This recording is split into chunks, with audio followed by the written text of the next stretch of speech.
The rent is due as Daniel Gafford is back for your Dallas Mavericks. We'll preview tonight's game coming up next on the DLLS Mavs pregame show. Here we go.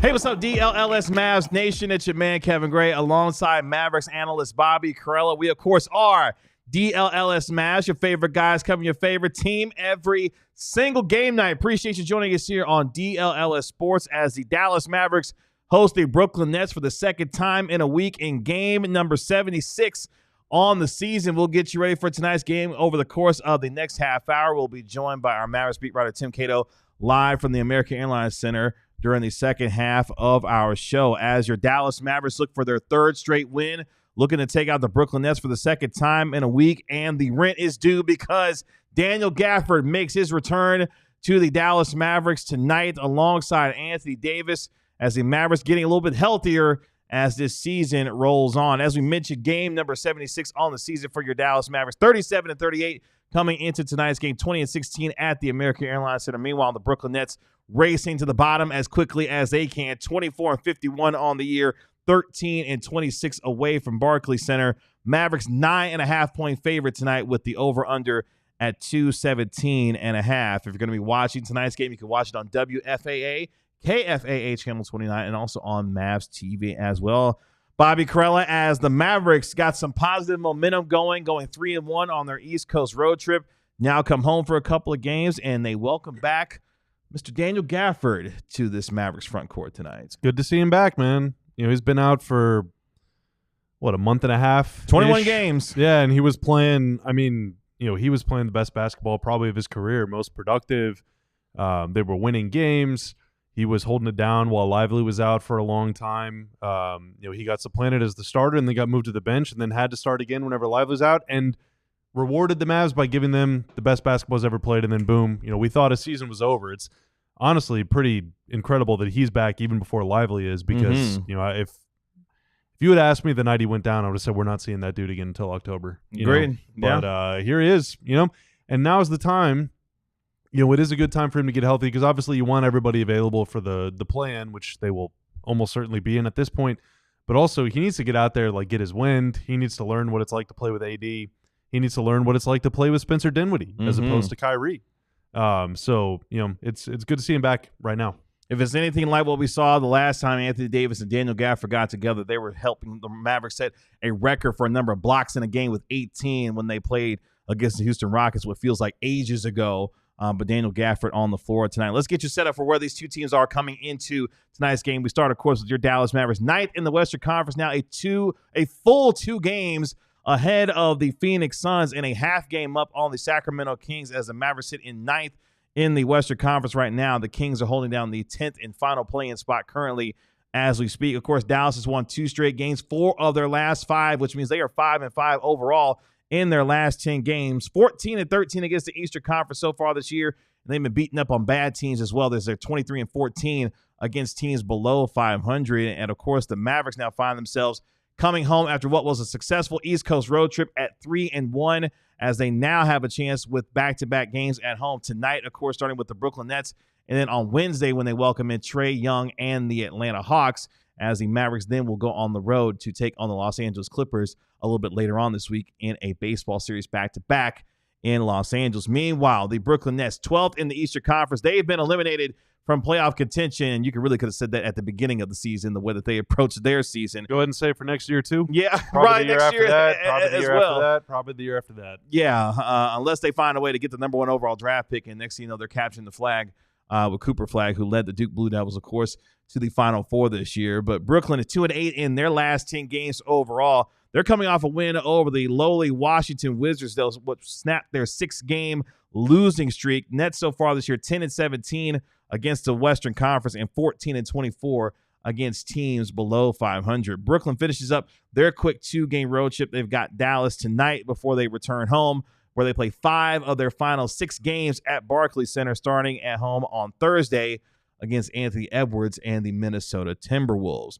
That gets us to our lead story for tonight's game, of course, as the Mavericks take on the Brooklyn Nets, and it is the big men in the middle, specifically when it comes to Daniel Gafford. Anthony Davis, his running mate. The Mavericks are 4-0 when Anthony Davis is in the lineup, and now they're getting healthier as this season is going on. With Daniel Gafford, who missed the last 21 games due to the MCL sprain, he is back tonight as the front court continues to be fortified for this Mavericks team, and is a good sign for them going forward as they look to secure a play-in spot in the final 7 games of the regular season. Here is Daniel Gafford, who spoke with the media today during shoot-around on what it has taken for him to get back and what he's exercised in order to get himself back onto the floor. Here's what Daniel Gafford had to say.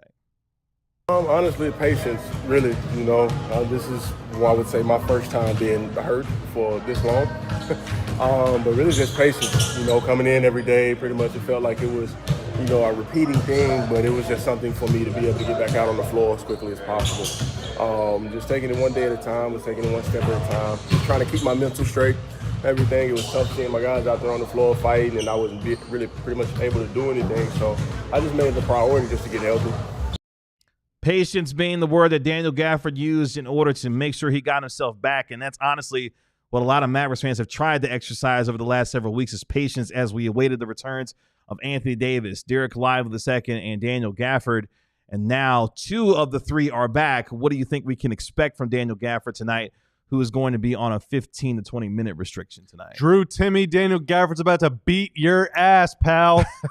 I don't know if him, being on a minutes restriction means he's going to start or not. It's kind of awkward if he's going to only play like 8 to 10 minutes a half to start him. So I would expect probably to come off the bench now in 5 minutes. Maybe I'll be wrong, but that's what I would expect. I think he's going to probably ease back into it, maybe try and serve him up some looks. But, I don't need him trying to sky for fast break alley-oops the way that Kai Jones did the other day and, get a scary fall like that. Just play within yourself. The Nets are very bad. The Mavs should win this game with or without Gafford, so there's no need to go out there and force or press or anything. But I thought what he said about mental strength or mental test, whatever he said, the mental side of his recovery, not just like approaching his rehab, but also having to deal with like the mental strain of not being able to play. And like he said, watching his guys struggle. The Mavs sucked for a while, dude. They lost like 9 out of 10 or 10 out of 11 at one point whenever he went down, and they lost games to Philly. Very, very bad team. They lost game in a comical fashion at Indy.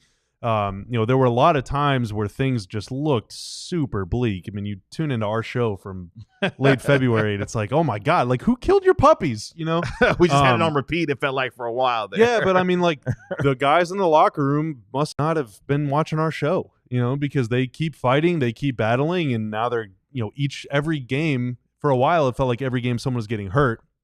Now it feels like every game someone's coming back. They're still losing guys. Kessler Edwards, Brandon Williams, Kai Jones only has, I think, 5 games left or whatever, and then he's done. So there will be more losses along the way, but they're getting the big dogs back, and like that's this team's identity. So we're pretty soon we're going to be able to watch the Dallas Mavericks play basketball again. And it's interesting that you brought that up because I asked him about that during the shoot around today about what the mental mindset has been for this team over the last 6-7 weeks with the ups and downs and losing games. And he said the guys have just been able to block out the noise from the outside and focus in on the day-to-day task of trying to come in every day, get better, and win ball games. And it sounds cliche, but honestly, with the amount of noise, whether it's coming from me or whomever else, there's been a lot of it. And this team has found a way to put themselves in position with a win tonight to get all the way back to an even 500 at 38-38 with a handful of games to go in the regular season. 500. So, that's where they are. That's your fives. 5. I got 5 on it. But yeah, that's where they are. That's where they are with a chance tonight to be able to get it done with a win over the Brooklyn Nets. Nets, of course, led by Nick Claxton. He's averaging a little over 10 points per game and nearly 8 rebounds per contest while giving you 1.5 blocks per contest as well. Keon Johnson averaging over 10 points per game and 1.1 steals so far this year for the lowly Nets. Meanwhile, your Dallas Mavericks led by Anthony Davis, averaging nearly 18 points, 9 rebounds, and 1.5 blocks per game in his 4 games so far as a Dallas Maverick. PJ Washington has been fantastic for the Mavericks as well, especially in his last 5 games, averaging over 23 points per game while shooting over 56% from the field. He's going to be dependent upon, especially with his Swiss Army knife type of game, to be able to handle the ball a little bit as well, given some of the lack of playmaking that they will now have without Brandon Williams being on the floor. The Nets, statistically, one of the worst teams in the NBA. I mean, it's poo-poo. Like, it's not good at all. Last in points per game, second worst in field goal percentage, 4th worst in three-point percentage as well, 3rd worst rebounding team in the league, 6th worst in assists per game. They commit the 8th most turnovers per game so far this year as well. They're 3rd worst in offensive rating, and oh, by the way, they're 8th worst in defensive rating. All that means is that the Nets are really bad. They are really, really bad, and they're going to be even worse because Cam Johnson's not playing for them tonight either for the Brooklyn Nets. So, but D'Lo is, right? D'Angelo Russell? Yeah, and he missed the last game. Mm-hmm. You know? Obviously, he's not the same guy as he was, the last time he was in Brooklyn. But it's at least a little bit of something. Yeah. It's something for Brooklyn. Yeah. Who's got a whole lot of nothing this year so far. But D'Angelo Russell going to be available for the Brooklyn Nets tonight. Of course, the Mavericks and Nets playing against each other for the final time this year. The Mavericks just beat the Nets just a week ago today, so they're looking for the season series sweep tonight as they got the 120-101 win over the Brooklyn Nets and Anthony Davis's return to the lineup. Where that was a watch-along, right? That was a watch-along. We did do a Great watch-along. night. Look, if you had told a lot of pizza that night. You did have a lot of pizza that night. If you had told me at the beginning of the year that we would be doing a Mavericks-Nets watch-along, I would have told you for what, for one. But also, well, why not? I mean, in this case, it's trying to be why not? Because Anthony Davis made his return that night. Najee Marshall had a big night that night, though. 22 points to lead the Mavericks in victory, as the Mavericks had 7 guys in double figures in that game against the Brooklyn Nets. Where honestly, if Anthony Davis didn't make his return that particular night, the Mavericks still would have won comfortably. That is how poor the Nets are. But at the same time, he did, and he has been getting in a little bit of a rhythm as the return has continued for him. What have you thought about, as we get ready for the next half of our show here, what Anthony Davis has brought to this team in terms of what you're seeing? Are you feeling like he's getting better in terms of some of the physicality in terms of what he's been doing so far now that he's back? I don't know. I mean, this has been such a relatively easy stretch of schedule. Sure. Again, perfect time to ease him back in. Like, could you imagine him trying to work his way back into shape against the Pacers? Right. That would just be a disaster. So, but yeah, I mean, I thought he looked all right. I was really worried at times during the Brooklyn game. Mm-hmm. He also didn't look great physically during the Magic game, but against the Bulls, even though his shot wasn't falling, he was at least, in position to make a lot of plays defensively. He hasn't totally put it together the way he did for that one half against Houston yet, back in February. So maybe that'll happen tonight, but also do we want him to? Yeah, I don't really want him to try as hard as he can. Is that weird to say? Well, I think given the injury concern, you're doing too much. Or how about this? Do just enough to make sure you're helping the Mavericks win games if you're into that sort of thing. Yeah. No, I mean, I thought, offensively, I thought against the Bulls he was forcing it too much. He was taking that. He was 7 for 20 or something. 7 for 23. Yeah. He was taking that 18-foot turnaround way too much. I just don't like that shot in general, but I especially don't like it when you're forcing it. The Bulls are so small. Go to the rim and just dunk on those dudes, and they did that in the second half. He tried for a dunk himself. He did, yeah. That would have been sick. But, tonight, Claxton, good defender, but he doesn't have the size. Day'Ron Sharpe is out. They don't really have any other dudes with any sort of bulk. AD doesn't really have to settle. I don't want him to force it either, so it's one of those things. But, they should have no problem winning this game, whether he goes for 20 or whether he goes 0 for 20. Coming up here in just a moment, we'll have our Mavericks beat writer Tim Cato joining us live from the American Airlines Center. Plus, we'll hear from Jason Kidd as well. We'll let you know who's in, who's out, and we'll focus in on our Mavericks player spotlight when it comes to Klay Thompson. But before we get there, let's help you win some money tonight when it comes to Sleeper. Well, I'm going for it all tonight, KG. Okay, let's hear it. I am going for it all tonight. So I got a 14% payout boost. Okay. Couldn't explain to you why it's 14. Seems oddly specific, but I'll take it. I'm going to take, how about Spencer Dinwiddie for at least 6 assists. Dude has been dishing out lately. I like that. I'm going to take Klay Thompson to make at least 2 threes. He's like done that, that. I think, 4 games in a row. Had 5 threes the other night in Chicago. Mhm. PJ Washington, more than 24.5 points plus rebounds plus assists. And how about the GOAT, the legend from J.J. Pierce High School right up the road in Richardson, down the street from where I went to college, Drew Timme. Whoa. Freshly on the Brooklyn Nets for Okay. more than 10.5 points, largely because I think that the game tonight is going to be a little one-sided. So I think Timme will get a lot of playing time, especially in the second half. And he's also scored 19 and 11 in his first 2 games with the Nets. So great to see a local legend out there in Drew Timme. Also got to talk to him at the Combine. He was a wonderful dude. Absolutely wonderful guy. Could not be happier for Drew Timme. That dude is a hooper's hooper. If you want to play along, download Sleeper, use promo code DLLS Mavs, play $5 to get $55 in free plays to use anytime. Gonzaga legend Drew Timme. Headband sporting Drew Timme. That's right. Speaking of headbands, Jalen Suggs, of course, is out for the Orlando Magic. Would never have thought that that's where you were taking that. Well, the reason why I'm connected is because his girl Haley Van Lith is trying to lead the TCU Horned Frogs to the Final Four tonight. They're playing Texas tonight. Oh, do they date or something? They do. Oh, Yeah, they cool. do. Yeah. Oh, you didn't see the viral video of Jalen Suggs and Do Haley you Van think Lith? that I see viral stuff? I think you do because you're a viral kind of guy. You make What? headlines. Oh my God, is that like an insult? No, that's not an insult at Jeez, all. dude. You are out there for the people, and the people see you all the time. No, Suggs and Haley Van Lith's dad had a really funny moment. Oh, they like chest bumped Yeah, the or chest whatever? bump. Okay, Yeah. okay. When Haley Van Lith's dad was doing like some kind of version of the robot downstairs, it was kind of weird looking. Yeah. But at the same time, it is what it is. Shout out to John P. MFFL. He says he's got his DLLS shirt on for tonight's game. Shout out to you, John. Appreciate you hanging out with us here. Speaking of hanging out, let's bring in our Mavericks beat writer, Tim Cato, live from the American Airlines Center. You can find him on X at Tim_Cato. Tim, what's going on? Yeah, I saw that clip too, but I just assumed Suggs had some connection. I mean, I guess TCU, and I guess I knew he wasn't there. So, but yeah, I also saw that moment. It did not connect it in the same way as Bobby didn't connect it. and you're right, MFFL. Jalen Suggs and Haley Van Lith dating has been the worst kept secret for the last few years now. They just never made it public, I guess.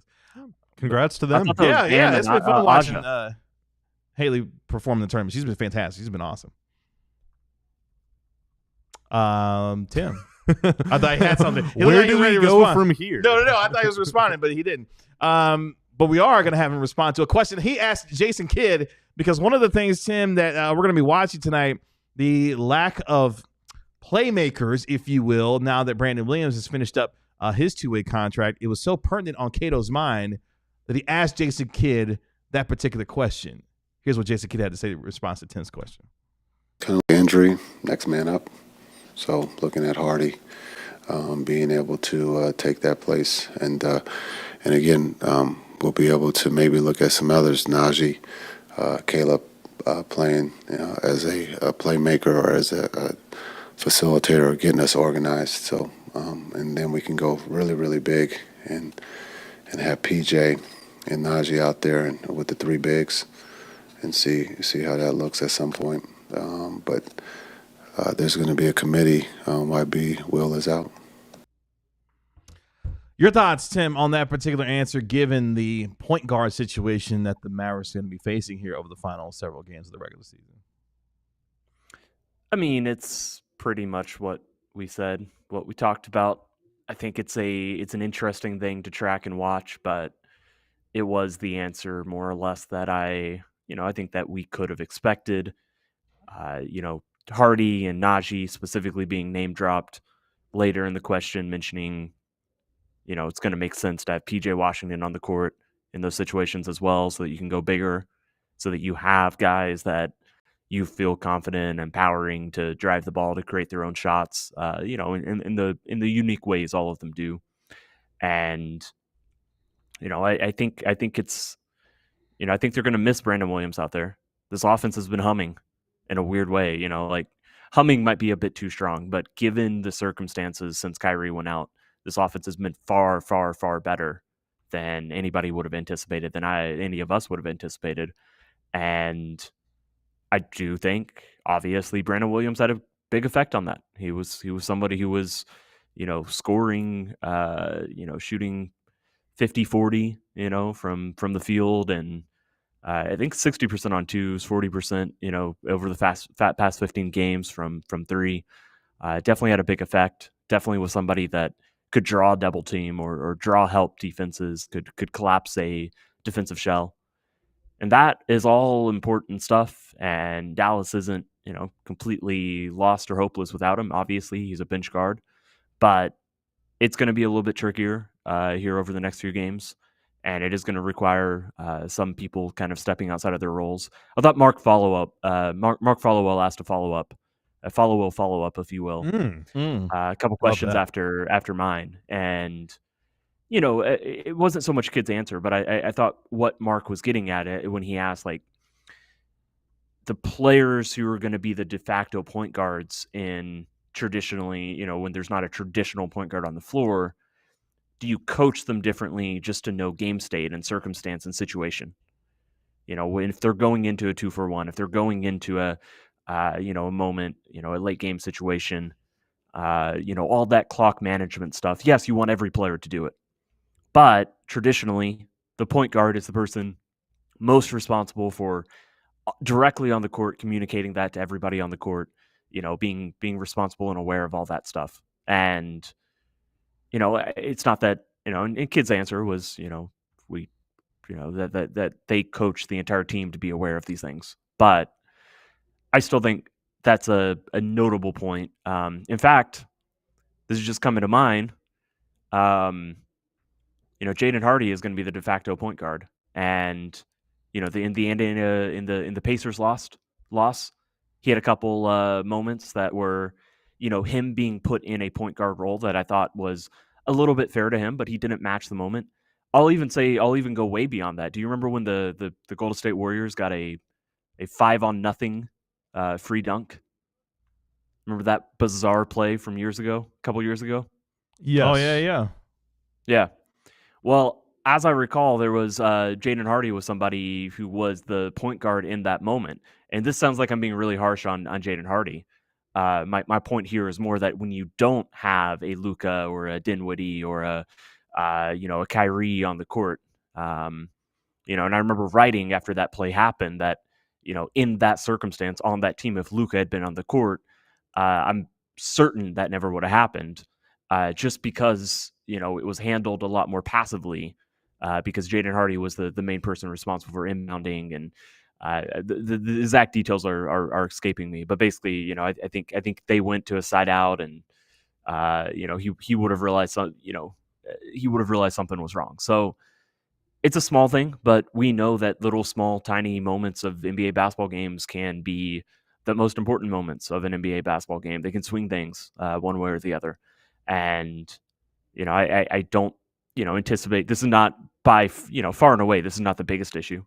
The biggest issue is that Brandon Williams is not out there to beat his man a few times a game. But it is just another wrinkle of something to watch, and something that players have to step up, not just into the role of shot creator, but also into the role of floor general to a level.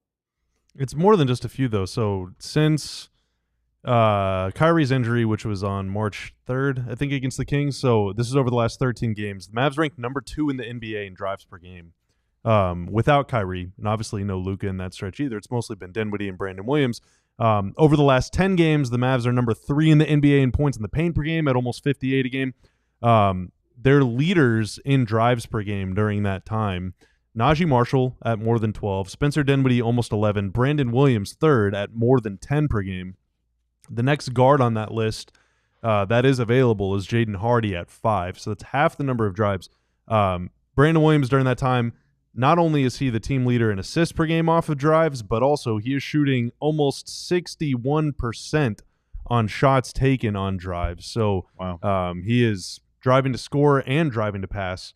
That is a huge playmaking loss and sort of connective loss. And yeah, I mean, it's going to take a village to replace a two-way player's production. Who would have ever thought that we'd be making that point?